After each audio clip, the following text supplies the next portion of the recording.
poem by Langston Hughes. It's a metaphor for what it feels like to give up on our dreams.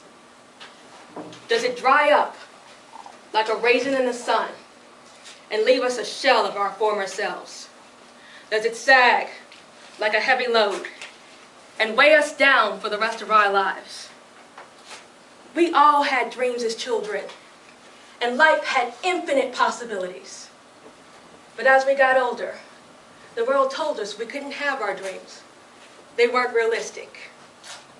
You can't be a singer. There are 1,000 girls out there with the same voice as you. They didn't make it, and neither will you. You can't be an actor. It's not realistic. You can't do this. You can't do that. So we give up on our dreams, become realistic adults. But we all had them. I had a dream too. I wanted to be an ice skater. I had watched ice skating for years, watched all the competitions, knew the names of all the moves, and I knew the names of the best skaters. Michelle Kwan, Kim Yuna. I secretly fantasized about doing the exact same things as they did. To do the same graceful moves, just like them, and to be able to be just like them and jump and soar in the sky. But the reality was, I was already too old. These women had started skating at the age of 2. I was already a teenager. I couldn't do that. I didn't even want to try. So I gave up on my dreams and instead became an enthusiastic figure skating fan. And it stayed, and my dream stayed a fantasy of mine for years. Then the most exciting thing happened. The United States Figure Skating Championship came here to North Carolina this January. I bought tickets and I drove 3 hours just to see it. And I watched magic happen right in front of me. I sat next to a woman who had been skating for 30 years. And for 3 hours we shared our mutual love of the ice. And then at the end of the competition she asked me, "How long have you been skating?"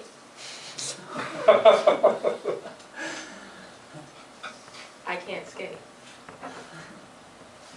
Really? Because you love it so much. I don't need to skate. It's okay.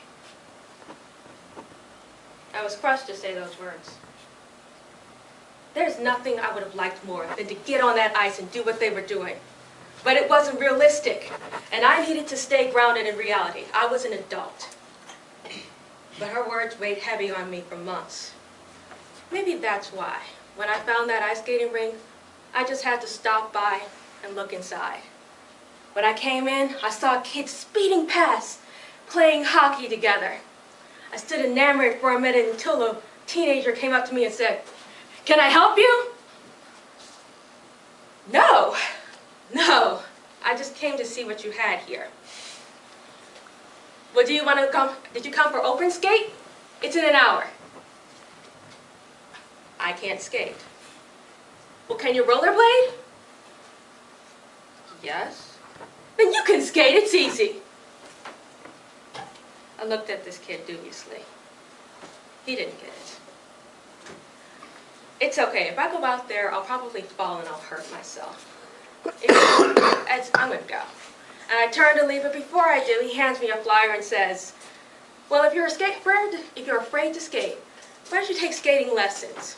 That way you won't be so afraid."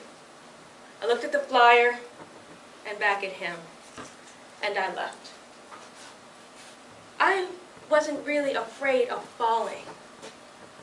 I was afraid of failing.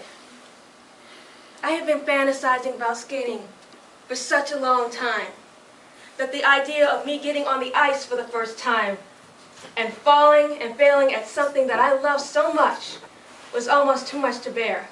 And I was willing to live with my fantasy instead of deal with reality. But something brought me back. Maybe it was my intense love of skating. I told myself that this was just going to be exercise, and that if anybody ever asked me again, I'd be able to tell them, "Yes, I can skate. Let's go right now." So I walk in those doors that day full of confidence, and I was surrounded by little children.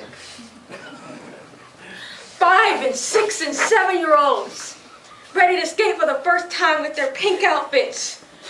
I felt completely out of place. I wanted to turn and run. So I tell them very pragmatically, you know, I'm way too old to be doing this. I'm going to go. But they stop me instead and say, oh, that's okay. We had some people as old as 60 come and learn to skate. Really? Oh. So, of course, I relent. I decided to take the class anyway. And because there are no adults in this room, I have to take the class with the little children. When I first get out on the ice for the first time, I have to be wheeled out like a wagon because I have no idea how to move in skates. And when we finally get to our spots with tiny little children around me, I endure 1/2 hour of baby talk. We learn how to sit down on the ice and stand up and march in place. And use little phrases like froggy feet and kissy toes.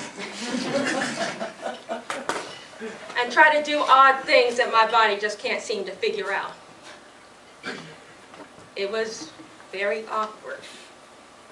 But it wasn't a total disaster. So I came back for a second time. And then I came back for a third time. After that, I decided I was going to go to the open skate so I could try to practice what I would learn, what I just learned. When I got there, it was just full of people. I spent the first 10 minutes learning how to dodge people. Then I spent the next 10 minutes learning how to move my body in the skates. And then after 30 minutes, I loved it. I started advancing much more quickly in class. The teacher was very impressed, but nobody was as impressed as I was. After just 6 weeks, I could skate forwards, backwards, and do spins. I had advanced it 3 levels in just 9 weeks. What's more, I could take even more classes and learn to do those same graceful movements and those same beautiful jumps that I've been seeing for years. My dream wasn't lost to me after all. I gave up on my dream because it wasn't realistic. How many of us have done the exact same thing? You didn't start that business you always wanted because 80% of all small businesses fail in the first 5 years. You didn't get that book published because nobody really ever gets published except for the best. You didn't even go back to school because women who have small children never get their graduate's degree. You didn't do this. You didn't do that because it wasn't realistic. But the truth is, we let being realistic be an excuse to hide our fears. We need to shake off these excuses because all they do is hold us back. And when we do, we can reach out for new possibilities. And then we'll be able to discover that joy locked inside of us. Instead of letting our dreams be deferred, let's make our dreams a reality. Madam Toastmaster.